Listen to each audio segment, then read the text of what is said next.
Welcome. I'm Cavan Scott, one of the story architects of Star Wars The High Republic. This is Dominic Pace, who plays Gekko the Bounty Hunter from The Mandalorian. Hi, I'm Claudia Gray. I write Star Wars books. And you're listening. And you are listening to Star Wars Comics in Canon. The Force is strong with this one.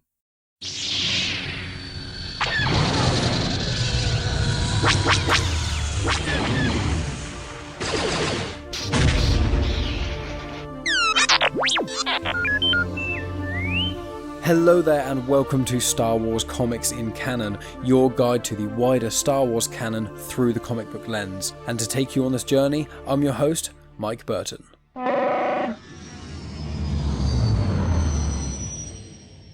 And so brings episode 113. So friends, today we are embarking on the final piece of High Republic content. So I've tackled all the book reviews, I've tackled all the comics, and we are on to the Starlight Stories. So if you haven't joined us before, I'm going to go through this piece of content, give you general details of the plot, and then talk about certain connections to other content as well. And obviously this is set in the High Republic era. It is in phase 1 of the High Republic era, so it is 200 years approximately before the Phantom Menace, which makes it around 232 years before the Battle of Yavin. So before delving into the plot details and etc., let's talk about some background information of these Starlight Stories. So first of all, Starlight Stories are 5 short stories written by 3 of the 5 High Republic architects. That's Charles Soule, Justina Ireland, and Cavan Scott. And I must apologise because in my Midnight Horizon book review, I mistakenly thought that they were comic strips within the Star Wars Insider magazine, but they're actually short stories. Now the Star Wars Insider magazine, I believe it comes out monthly. I personally don't collect it, but in that they've got a lot of exclusive interviews and lots of other sort of bits and pieces of Star Wars content and sort of fun, smaller stories and things. So these Starlight Stories, they are released in parts, so each story is split in 2, and so they are spread across 10 issues of Star Wars Insider between issues 199 and 208. So it was around a year from the first part of the first story being released all the way to the last one. Now, I've bought the hardcover collection, which, as far as I'm aware, doesn't actually come out in America until early December, so it's fun that we get a little UK exclusive a little bit early, considering we got Path of Deceit about a month late,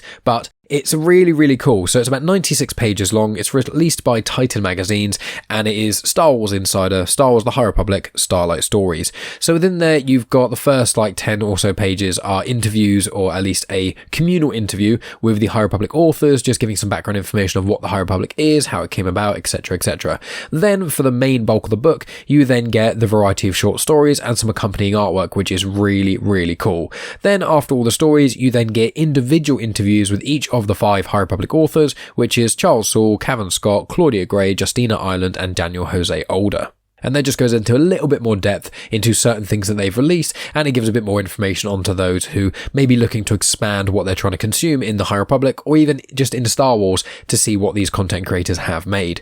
So that's a general overview of Starlight Stories. So I believe the US release is the 6th of December 2022, and then in the UK it seemed to be around the 8th of November 2022. Now issue 199 of Star Wars Insider, which is where part 1 of the first story was released, that came out in December 15th, 2020, and that's obviously just before the High Republic fully started. Light of the Jedi was basically the first step into the High Republic in a way, but this little story was kind of like a prologue, but I'll get into that in a moment. But then the last part of the last story was released in Star Wars Insider issue 208, and that was released January 25th, 2022. And the kind of premise of these Starlight Stories is focusing on non-Jedi characters. Obviously, the High Republic, one of the big selling points in a way, and one of the big reasons that the High Republic authors wanted to create these things was because they wanted to focus on the Jedi a lot more. But not just the prequel era Jedi or the post-Order 66 Jedi who are, having to hide themselves, or even Luke and trying to rebuild the Jedi Order. They wanted to focus on the Golden Age of Jedi, when there were basically the most amount of Jedi around when they weren't at war.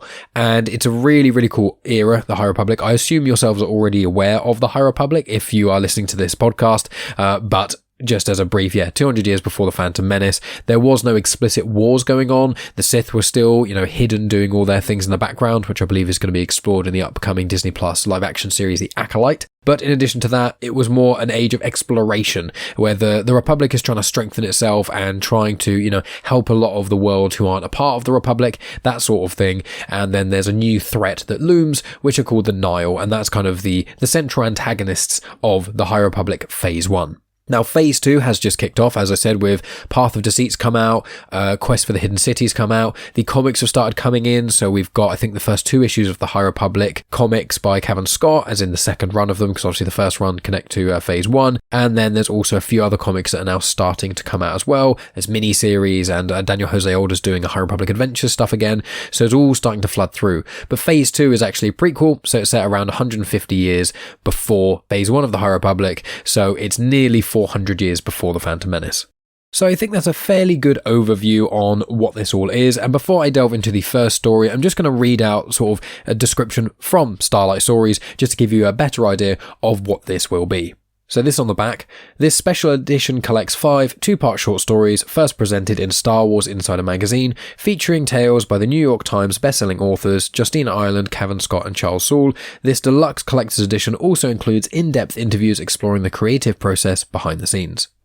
And it's a very nice hardcover. There's a lot of really cool artwork in here, and it's just a really nice meaty thing to have in your hands in a sense. And as I said, I didn't collect the magazine, so this was quite a nice excuse to be able to put this on my bookshelf. And then I'm just going to read the internal blurb, in a sense, the kind of introduction to Starlight Stories, and then we'll delve into the first one. So, Tales from a More Civilized Age. This volume features original fiction chronicling the days of the High Republic centuries prior to the fall and purge of the Jedi Order. The stories feature heroic new Jedi and a new central setting, the Starlight Beacon, a space station located on the galactic frontier, as we meet the personnel and visitors in tales that are both epic and personal. Additionally, story architects Claudia Gray, Justina Ireland, Daniel Jose Older, Cavan Scott and Charles Soule discuss their work on building the bold new vision for the Star Wars galaxy. Now, if this is your first foray into the High Republic, I would really recommend either picking up the book, Light of the Jedi, or the audiobook, or going back and listening to my full review of it. So whenever I've done these spoiler-free reviews of the High Republic books, what I do is I give my spoiler-free thoughts in the first third, then I give a few plot details in sort of the middle section, and then at the end I give an overview of the plot and what's generally happened. So they're a really good way to have an idea of what has happened in the High Republic without having to spend either the money or the time consuming that degree of content, because there are 9 books for the High Republic, and then there are also, how many did I count before? There's about 50 odd comics as well that link in, plus there's an audio drama, plus there's these 5 short stories, and that's just in phase 1, and they're planning on doing 3 phases. So it's going to be a lot. So if you want a place to start, check out my review of Light of the Jedi. I released that in March 2021, and then every couple of months or so, I then release the follow-ups to those, including the junior novels and the young adult novels, because it basically at each wave within the phase, so 3 waves within each phase. First wave, there's, a batch of comics, as well as the adult novel, a young adult novel, and a junior novel, and then the same for the second and third waves. So it's just a collection of literary works that comes out. But I will now assume that either you know all about the High Republic, you've listened to the episode or read the books yourselves, or you just aren't that fussed. So with that in mind, let's just delve straight in.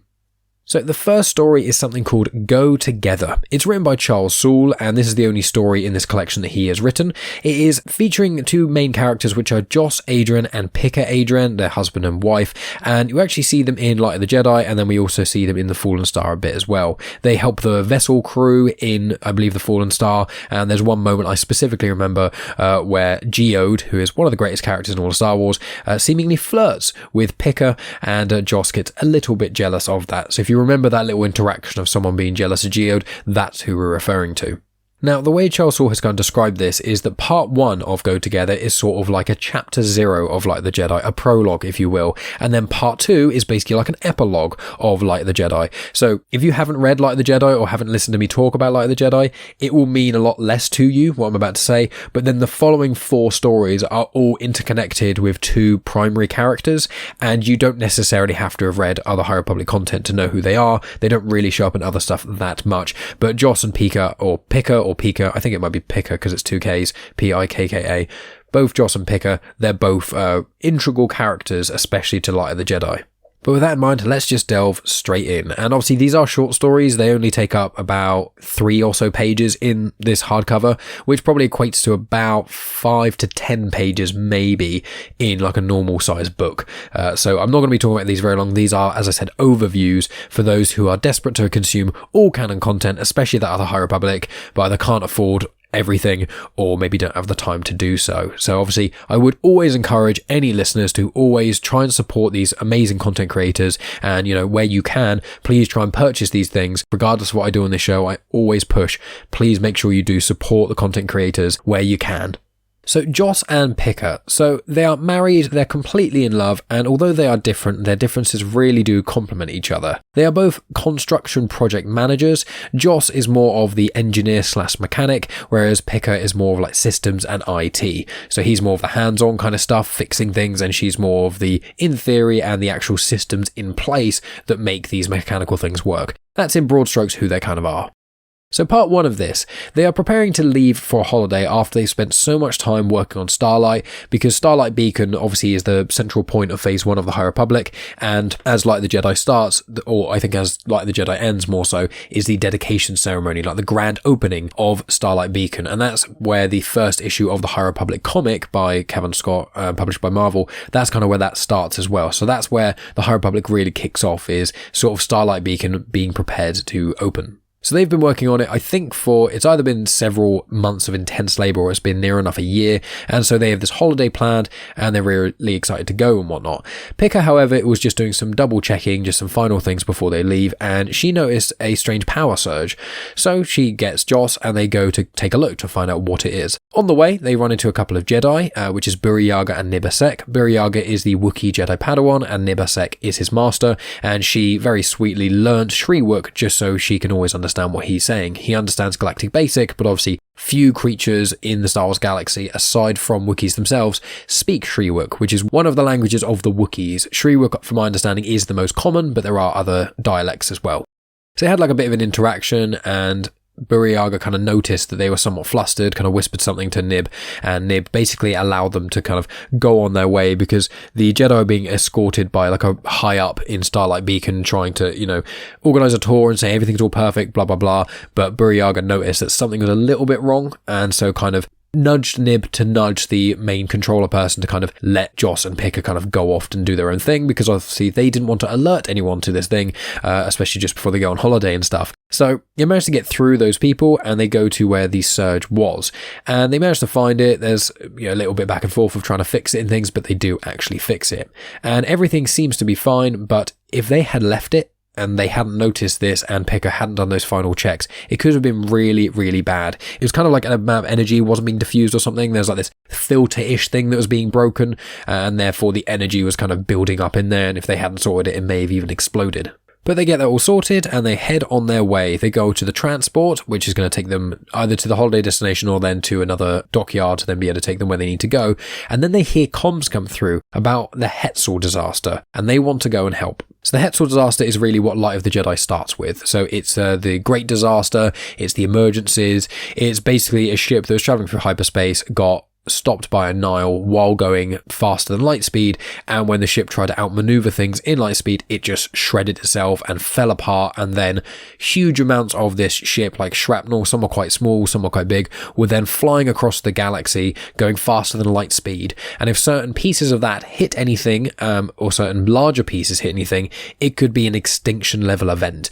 And in Light of the Jedi there is actually a moon that gets hit by one of these pieces that the Jedi can't stop, and it wipes out all life on the moon. Fortunately, in Light of the Jedi, the vast majority of things do get handled, but it is still a huge disaster, not only for the life lost on the ship itself, but also the Hetzel system was hit pretty hard with that. But that's all part 1 is, really. It just gives a bit more information on Joss and Pika. Or Pika, sorry, I keep swapping between Pika and Pika, so I do apologise for that. So then we move on to part 2. So this is the epilogue to Light of the Jedi. So after all of those great disasters and all that sort of stuff that I've just explained happened, this is where the story takes place.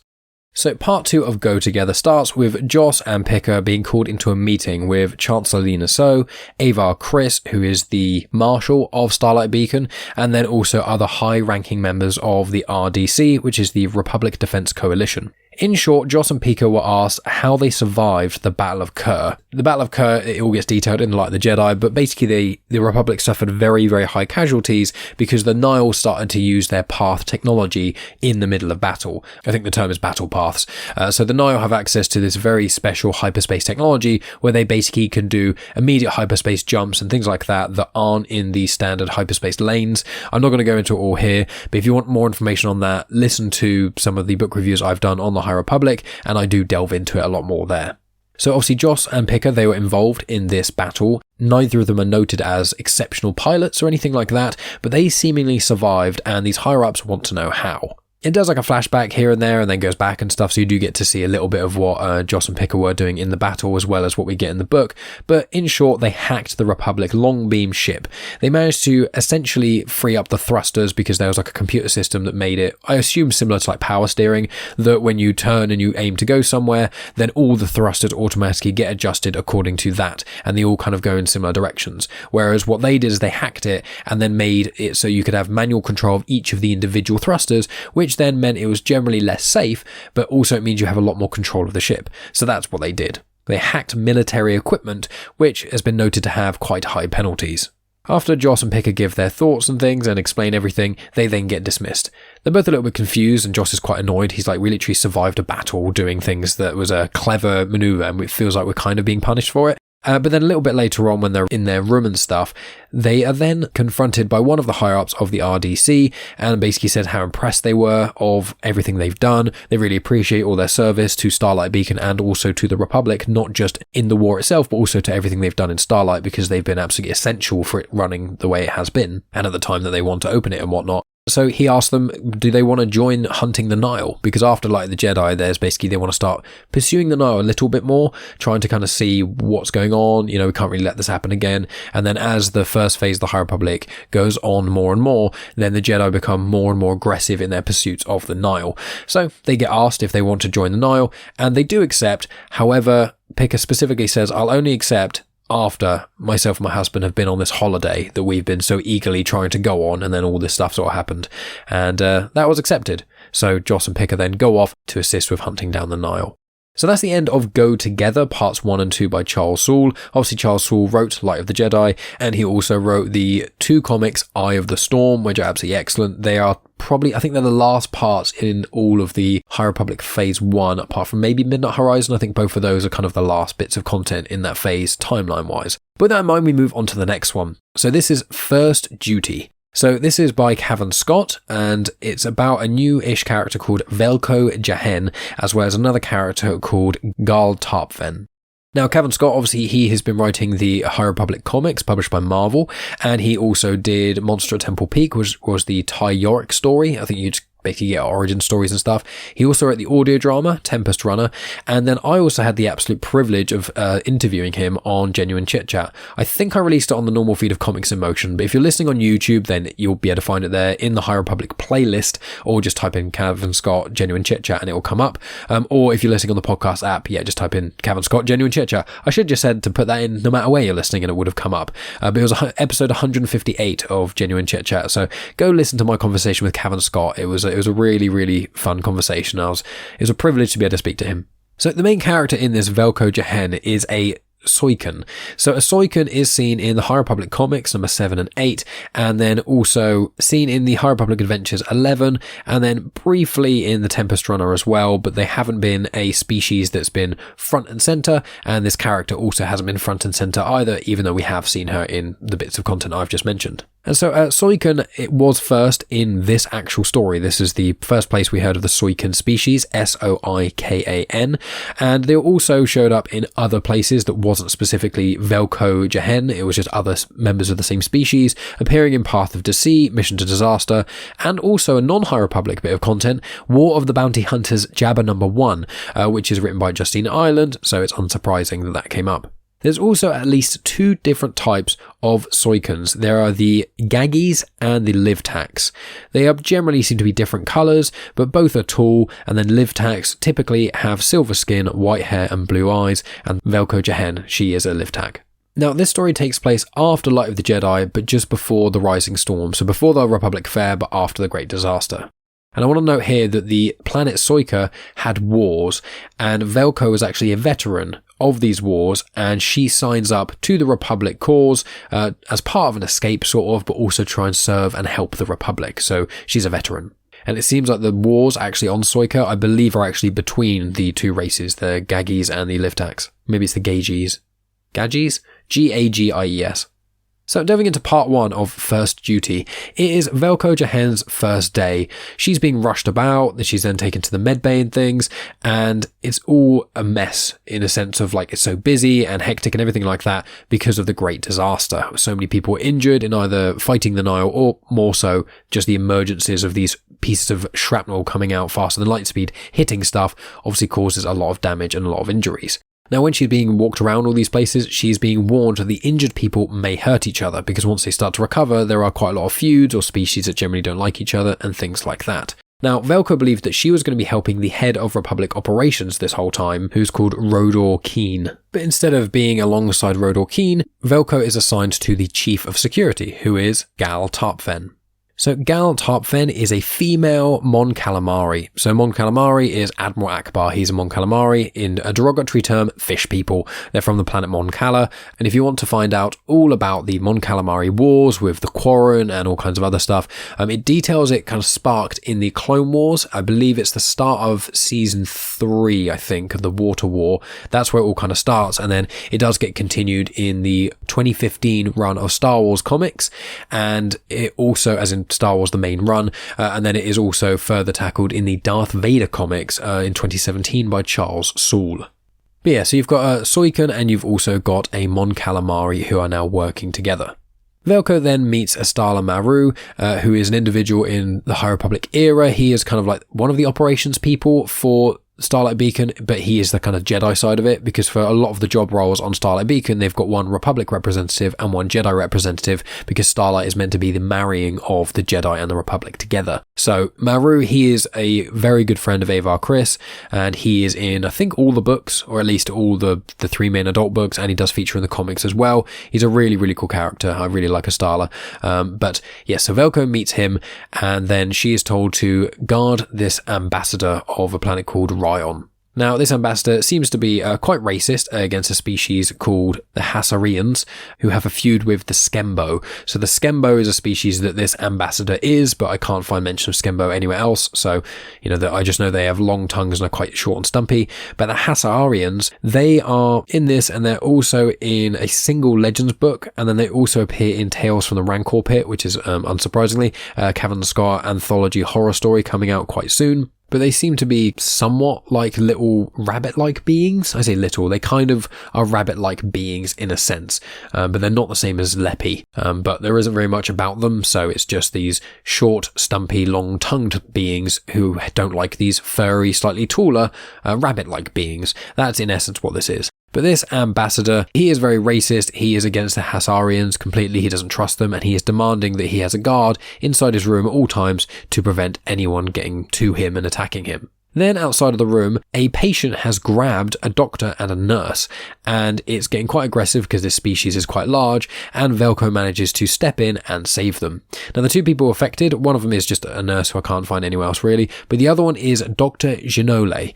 Now, he is an anacondan, so you can assume what the appearance of an anacondan is like. They are basically a giant snake with no limbs. Now, you actually first see one of these in the Clone Wars series 4 episodes. So it's all about the Maul stuff. So when it's the Brothers episode and Monster, those sort of things, Savage Repress goes to Lotho Minor and then finds Maul in a horrendous state, but he's led there by this anacondan called Morley. And Dr. Genole, he's been in lots of High Republic content. He's in the comics, he's in the books, he's in lots of places, so it's quite easy to get some more information on him. But yeah, they're basically just a giant snake. But Dr. Genole, he actually wears cybernetic limbs to assist with treatment of patients. So he was hurt and the nurse is hurt, they're being grabbed and whatnot, but yeah, Velko steps in and saves them. She then returns to the ambassador, who is quite racist. She opens the door and he seems to be dead. His bodyguard droid is missing its head, is holding some fur in its hand, and he is slouched over in this medbed with a smoking hole out of his chest. So then we move on to part 2 of this. So part 2 shows that hours later, you've got Velko, who is actually quite traumatized or shaken up by this. She's seen a lot of death at war, but this feels quite different. Her and Ghal look at some of the security footage, but it seems to have been scrambled in some way. And then it turns out that this Ryon ambassador guy is actually alive. Now, he's obviously adamant that it is the Hassarians, which is unsurprising, and he said that Hassarians came in, disabled the CCTV footage, killed his droid, and then also shot him.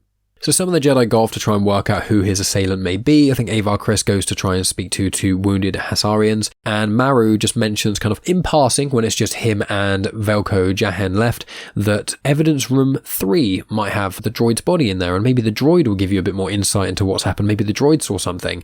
And then Velko's like, well, I don't have clearance to go there. And Maru's like, well, my droid does. And then just kind of walks away and leaves her with the droid.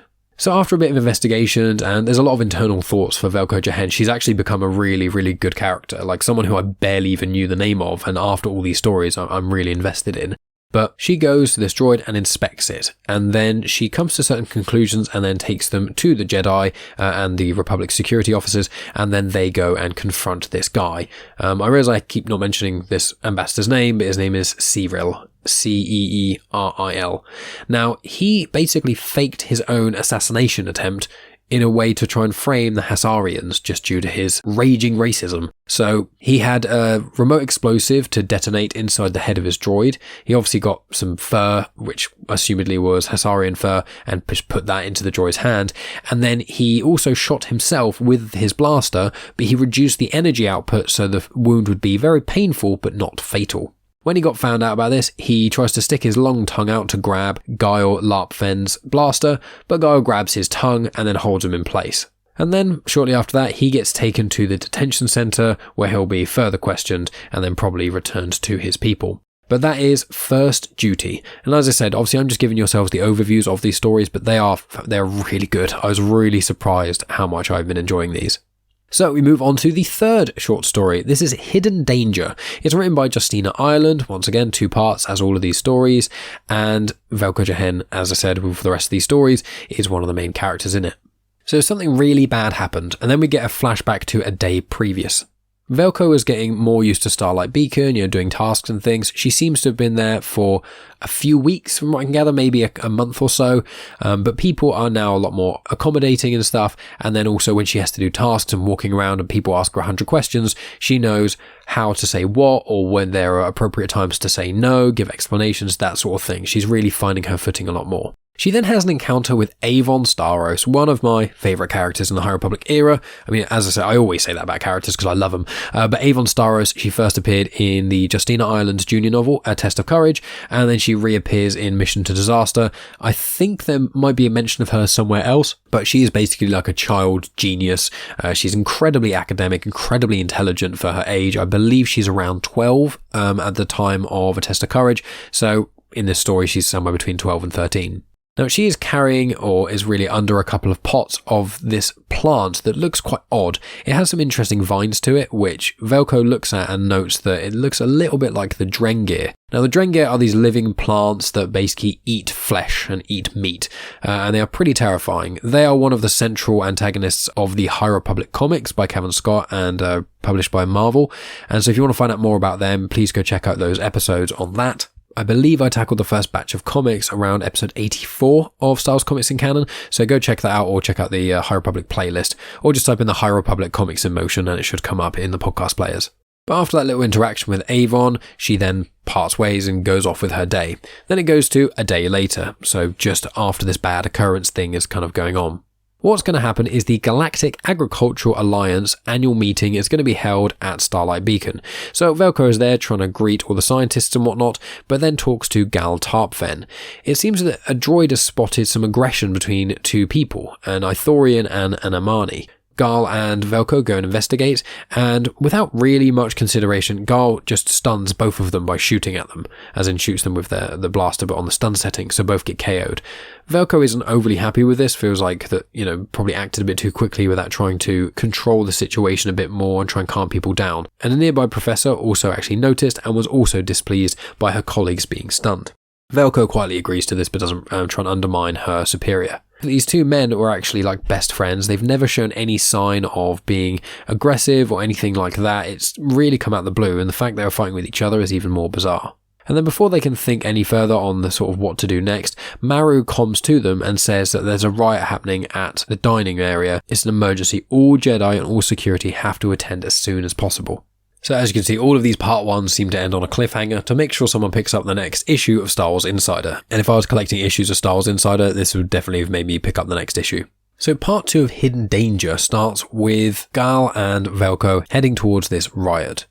Now some Jedi show up and they try and use the Force to calm everyone down. Everyone sort of freezes in place for a few moments. They think they've succeeded, and then suddenly everyone breaks free of this bizarre Force freezing, and then everyone's like rioting and stuff again. Ghal then commands a Starlight droid to use foam on all of the people fighting and also to reduce the amount of air in this area by sort of 10 or 20%.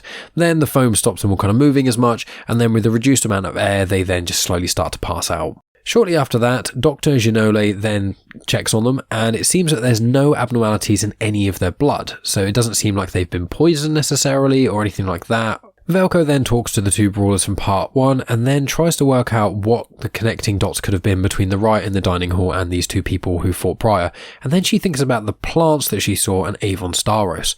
So they go to these gardens, of the botanical gardens on Starlight, and find a plant. Velko smells it and then sees the Drengir. Then she seems to be in the Soikan War once again. She then is kind of flailing. She lets out a couple of punches, one of which hits Ghal, and then she kind of is awake again. She's confused with what actually happened. It seems that because of this agricultural confluence and stuff, basically the scientists on Starlight Beacon made all of the flowers bloom early so everyone would appreciate them and whatnot, but there was a new flower there which was a crossbreed between a Drengir and something else. Now the scientists aboard Starlight, or in this conference, have actually been experimenting with Drengir because they think that if they can cross the Drengir DNA with some other plants, they could, in theory, cure galaxy-wide hunger, because the Drengir can just be seeded somewhere and then start to grow and whatnot, and they were thinking if they can allow plants to have that degree of strength and resilience, then it could really assist with agriculture. So that's basically what has caused all of these things, is this new flower bloomed and its spores or something that it emits basically makes people go mad with hallucinations and often become violent, which is what all of this kind of spurred on.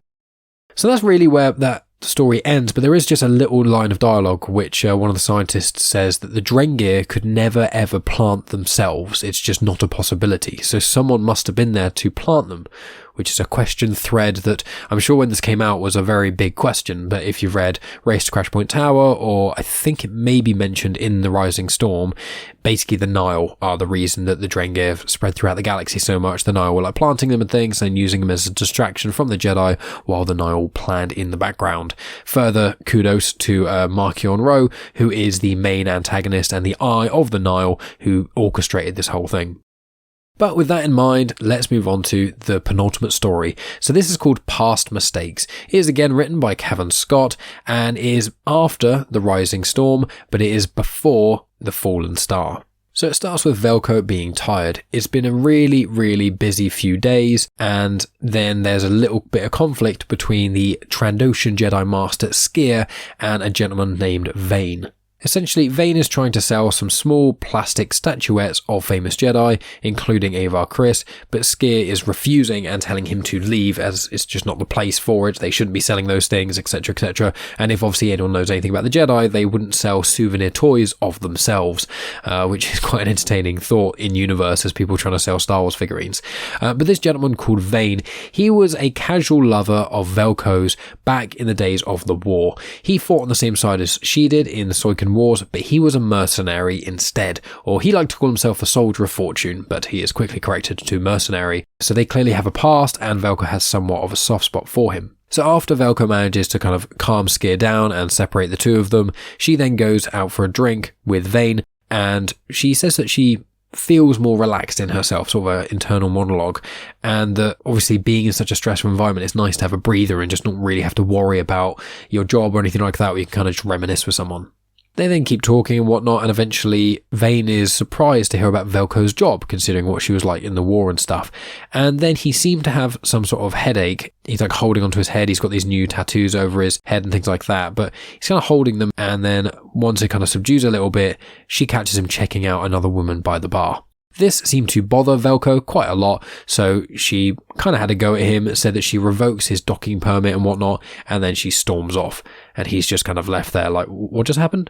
Later on, Velko felt bad about this, and so she wants to go to him to apologise for her just acting completely out of order. She knows to herself that she was never actually even that jealous when they were sleeping together and things, so she's not really sure why suddenly she's been this. So she goes to his ship and then sees people with lots of crates trying to kind of carry them onto Vane's ship. She opens it up and then tries to confront them, and then all of them basically run away. She manages to catch up to a couple of them, and also Skier shows up as well. And it's confirmed that in the boxes underneath these plastic cheap statuettes of the Jedi, there is actually some Nihil weapons. So on to part 2. Velko is talking to Vane in a cell, and Skier is there too, just keeping an eye on things. They have a bit of back and forth, but then Vane starts to go on this big rant about the Jedi and about this and about that, kind of hating them and stuff like that. Skier then notices that something seems to be wrong, and then Vane's tattoos start to actually glow. And as they glow, they seem to let out this big energy pulse, which turned all the shields down. From this exertion of energy, or wherever it was from Vane, he then just passes out on the floor. But all of the prisoners nearby have escaped, and they are all Nihil. So the Nihil prisoners attack, and it's confirmed that one of the people travelling with Vane, which was a Peasel, which is like a giant millipede thing, which I went into the details of them in the Tales of Vader's Castle comics, especially the most recent one, Ghosts of Vader's Castle, so check that out. I think it was only 2 or 3 episodes ago. And in response to Vane kind of finding this out after he wakes up, he then shoots the Peasel. Then Velko and Vane then kind of work out what's actually happened. So in short, what seems to have happened is Vane actually knew what was going to happen with the pulse and whatnot, and then he tried to do this rant and things to get Velko out of the way, and he's seemingly being controlled by them in a way, but he's still not the best guy. He's still a bit of a swindler and things like that, but the electric tattoo explosion things were all the Nihil just using him, and he was fairly badly wounded after that, but he did survive. And then this story ends with Vane asking Velko if she's happy and if she enjoys her life, and she actually believes that she is.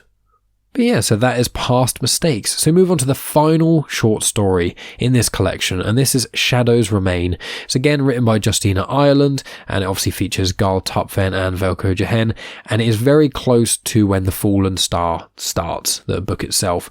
And so it's been around a year since First Duty, probably a little bit over a year more so, but that's around the timeline. So this story is set more so around Ghal Tarpfen than Velko Jahen, but they are both still involved in this. So Ghal is having a reoccurring nightmare of the worst day of her life.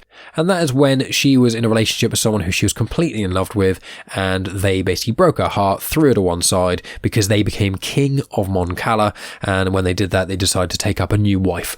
And so she has been having reoccurring nightmares of that quite frequently since her time on Starlight, especially since things start to get a little bit darker, when the Nihil start to come out the woodwork a bit more, when things are getting worse. So she kind of attributes them to stress. And she and Velko are also busier due to the influx of Nihil prisoners and etc. from all the events that have been happening in the High Republic aside from that. Now, their relationship is a lot more strained because since the previous story, Past Mistakes, where Ghal did not trust Vane at all, but Velko did. She kind of gave him a bit of a pass because she knew him prior.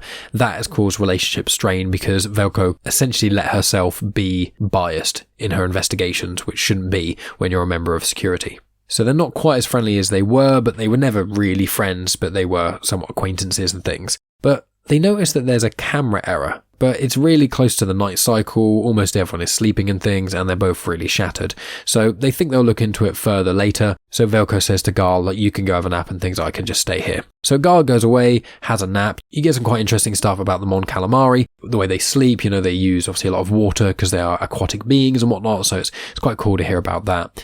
But Ghal then receives a message, and it seemed to be reserved for the Senate members, but she manages to get into it, and it obviously was sent her way. And it is the Nihil, a member of the Nihil, telling whoever to turn certain cameras off because of what has been agreed.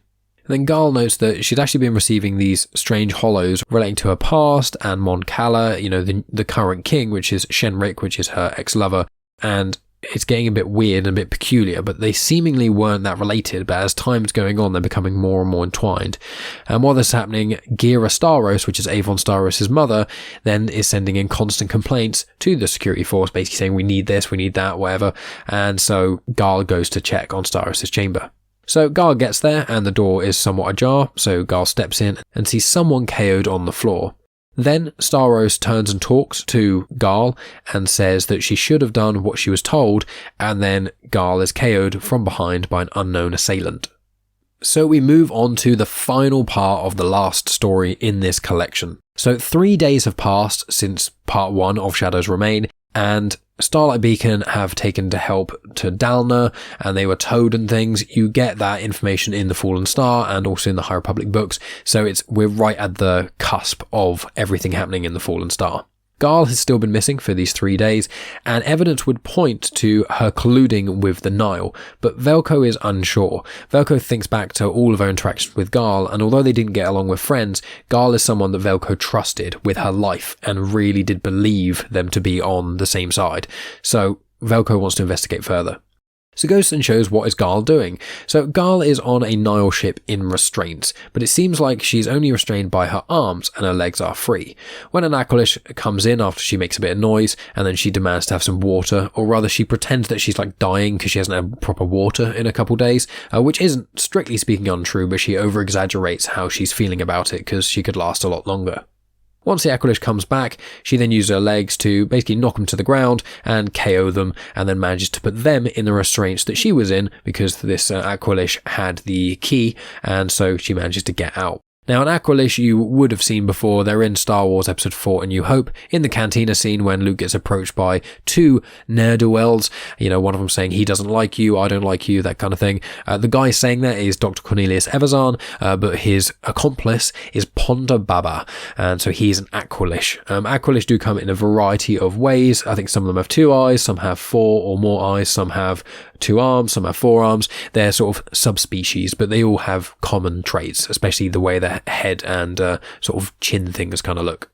So Velko then goes and talks to Estala Maru and Rodor Keen. They're basically talking about their findings, and they believe that Ghal was being extorted.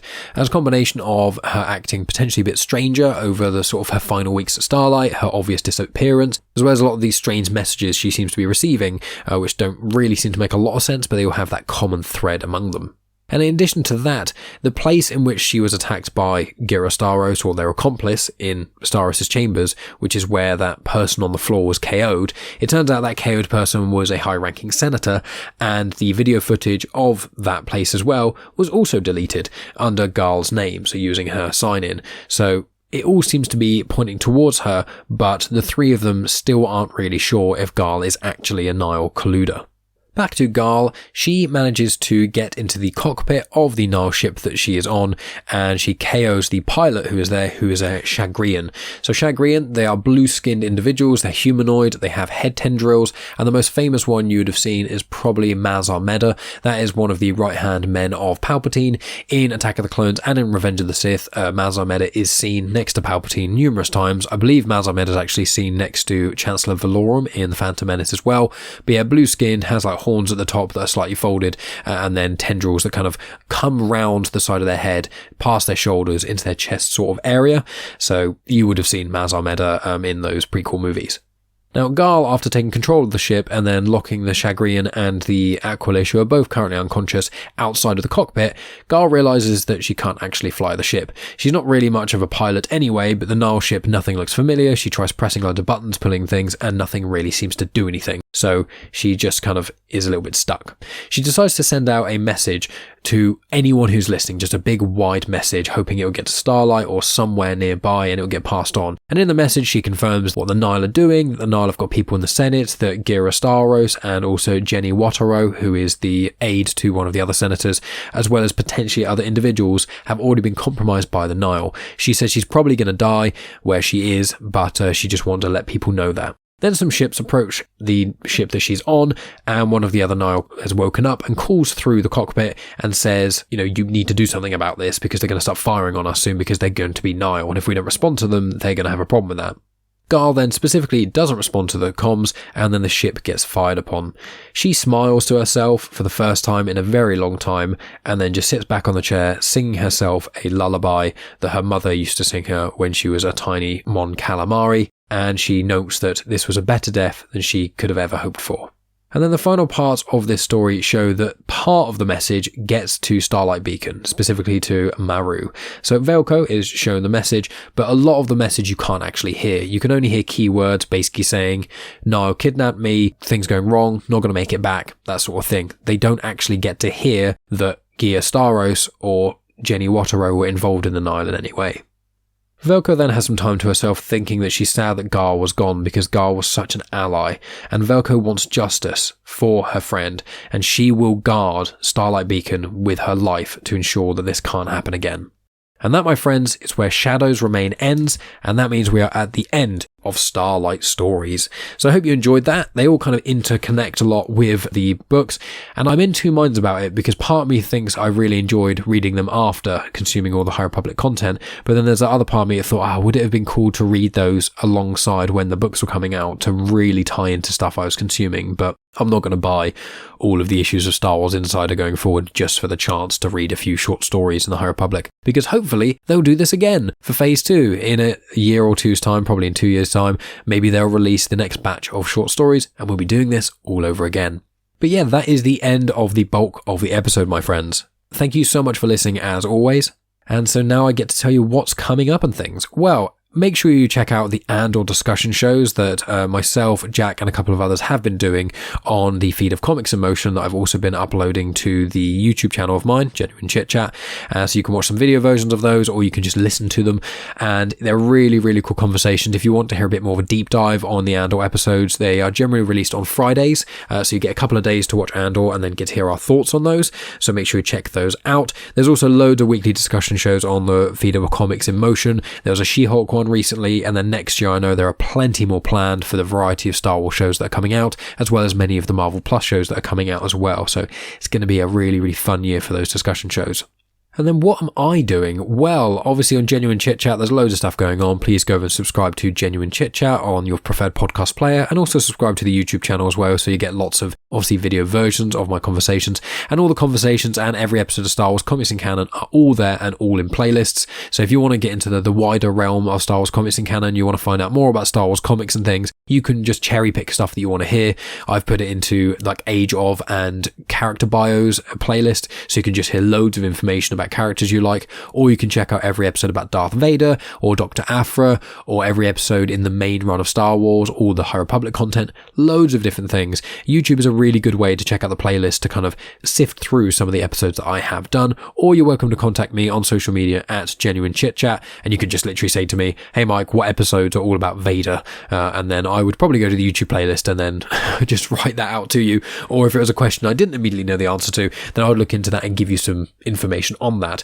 But obviously check out all the show notes and things, because whenever I do an episode on stuff, I try and make sure I list some of the related episodes in the description as well, so anyone can check those out and find the other episodes easier. That's one of the reasons I number my episodes, because although they aren't strictly speaking episodic and you don't have to listen in order, it's just quite a good reference point when I'm trying to point people in a certain direction. But what have we got coming up on the feed of Star Wars Comics in Canon? Well, I've now received both of the High Republic books, Path of Deceit and Quest for the Hidden City. I'm still currently reading a different Star Wars book, because I was reading in the in-between. Obviously, I read Kirsten White's Padawan, which is about Obi-Wan. That's a young adult book. But I took that when I went on holiday, and I finished that in about 4 days. So I'm currently reading a book by, I think it's Cavan, which is The Force Collector, which is a book I've had for quite a while, but I keep forgetting to read. But I'm really enjoying it. I'm right near the end now. So once I finish that, which will hopefully be soon, I'll be able to read Path of Deceit. And then hopefully in the next month or so, I'll have a book review out for that. But for the more immediate future, I'm going to delve back into the world of comics, because obviously I just did a book review, and then these Starlight Stories are mini stories, so I'm going to be delving into the comics again. So what am I going to be tackling? Well, there are some mini-series that are coming out, but I probably won't be tackling them till they're nearing completion, like the Yoda series, the Han Solo and Chewbacca series, the part 2 of that, because obviously I've already done the first 5 issues of that. And a lot of the High Republic comics at the moment, it's going to be, another 5 months until there's actually a full story arc. So it's probably not going to be those for a while, but I'm going to try and focus on the current runs that are set in the Galactic Civil War. So the Darth Vader comics, the Dr. Aphra comics, the Bounty Hunters comics, and the main run of Star Wars comics. 3 of those, the ones that aren't Bounty Hunters, are all on their second or third runs, and then the Bounty Hunters is its first run. But all of those have been interconnecting with a variety of crossover things that has been headed by Charles Soule. And in short, there was the War of the Bounty Hunters crossover event, then there was the Crimson Reign crossover event, and now we're on the final part, which is the Hidden Empire crossover event. All of them are intertwining with what was Kira up to in the Galactic Civil War. Kira is the love interest played by Emilia Clarke in Solo: A Star Wars Story, and obviously as that movie movie finishes, she joins Crimson Dawn, and it's all about Crimson Dawn and what they were up to at the time of the Empire, and filling in the gaps of what happened between Empire Strikes Back and Return of the Jedi in that sort of year period. So I've finished Crimson Reign and I finished War of the Bounty Hunters, but there's a few issues in between before we get to Hidden Empire, and I'm going to work out what I'm going to be releasing with Hidden Empire as well to try and keep the format somewhat consistent with the previous two crossovers I've been doing. But there are about 3 or 4 issues between the end of Crimson Reign and the start of Hidden Empire. So I'm going to release a couple of episodes. I think I'm going to put the Darth Vader and Bounty Hunters episodes together, as well as the Star Wars and Dr. Aphra ones. So I imagine next week I'll probably start with Star Wars, I think. But then there's also Star Wars number 25. I don't know. I'll figure it out next week. But it's probably going to be a couple of issues of Star Wars and a couple of issues of Dr. Aphra to kind of bridge the gap before I delve into Hidden Empire. And then I imagine the following week will probably be the same, but the inverse with Dr. Aphra and Darth Vader. So I think that's the main stuff that I've got planned for now. I've still got the IDW publishing Clone Wars Battle Tales, and then I've got some more comics I've been getting as well that are escaping my mind, and I was thinking about them the other day, but there is something, Hyperspace Stories. So obviously Dark Horse have taken over what IDW were publishing as the all ages comics and stuff. So Dark Horse, they are the ones who are going to be doing High Republic Adventures going forward and some of the other stuff, but there's Hyperspace Stories, which has been going on, which each issue is its own thing. So once again, an anthology sort of stuff available for all ages. I read one of them. It was pretty good. It wasn't like amazing, but you know, I don't really like anthologies that much when it comes to comics because you just can't really get into any real detail a lot of the time. Apart from the odd occasion, like the Qui-Gon Age of Republic story, that was really cool, but he just went to this weird force planet, so I was well brought in for that. But Hyperspace Stories is something I will be doing, but I think the first volume of that's coming out in a month or 2, so I'll check what the first volume has in it. I assume it's the first 4 or 5 issues, and then I'll do that at some point. But then, yeah, I'll be doing mainly the comics that I've taken a backseat while High Republic have all been kind of prepared and stuff. So up to, we've got, 6 weeks to Christmas, I think. So yeah, 6 more episodes. So I will aim to get the Path of Deceit book review up before the end of the year, if I manage to read it in time, which I hope I do. But we'll see about that. So yeah, that's what we've got coming up. Basically, High Republic book reviews, like bridging the gap between Crimson Reign and the Hidden Empire comics for Bounty Hunters, Darth Vader, Dr. Aphra, and Star Wars, and then kind of seeing where we go from there. But that's going to be my main focus for the time being, and then I will delve into Hidden Empire. But that is more or less it from me, aside from saying the usual stuff. Follow me on social media at Genuine Chit-Chat. Share this show with all your friends. Tell people about Comics in Motion and also Star Wars Comics in Canon and my YouTube channel while you're at it. Make sure you share all these things. Rate and review. You know, on Spotify now you can do ratings at a 5-star, so obviously 5-star would be lovely. In addition to that, you can write reviews on Good Pods and Apple Podcasts, things like that, and they really, really do help the show kind of get up the charts and more people hear the shows and stuff. And then the other thing to say is you can support the show going to patreon.com/genuinechitchat. For as little as £1 a month, you would get access to hours and hours of additional audio content. You get access to an audio exclusive feed that you can't get anywhere else. And that has got my book reviews for certain canon books like A New Dawn and Dark Disciple and a few others. There's some on there that I haven't released anywhere else. There's quite a few legend stuff because obviously this feed is comics in canon. So I'm keeping all the legend stuff on Patreon for the time being. So I've done Darth Plagueis, Shatterpoint. I've done the 2 Darth Bane books. I've got the 3rd Darth Bane book review recorded, but I haven't yet edited it.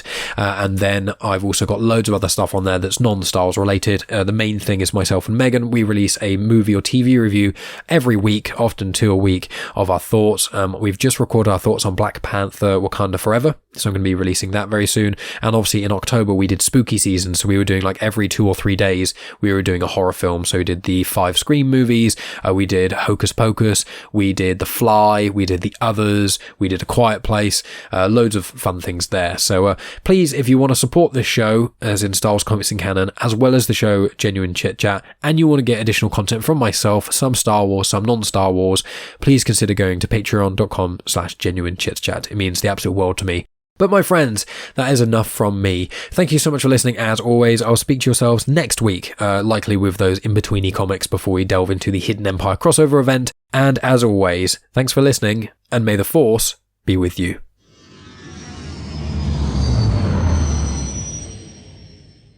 The intro for Star Wars Comics in Canon is arranged by myself, Mike Burton, and the backing music was made by Eric Matias of soundimage.org. You have just experienced host, creator, everything elser of Genuine Chit-Chat, and also the host and creator of Star Wars Comics in Canon, found on the Comics in Motion podcast, Mike Burton.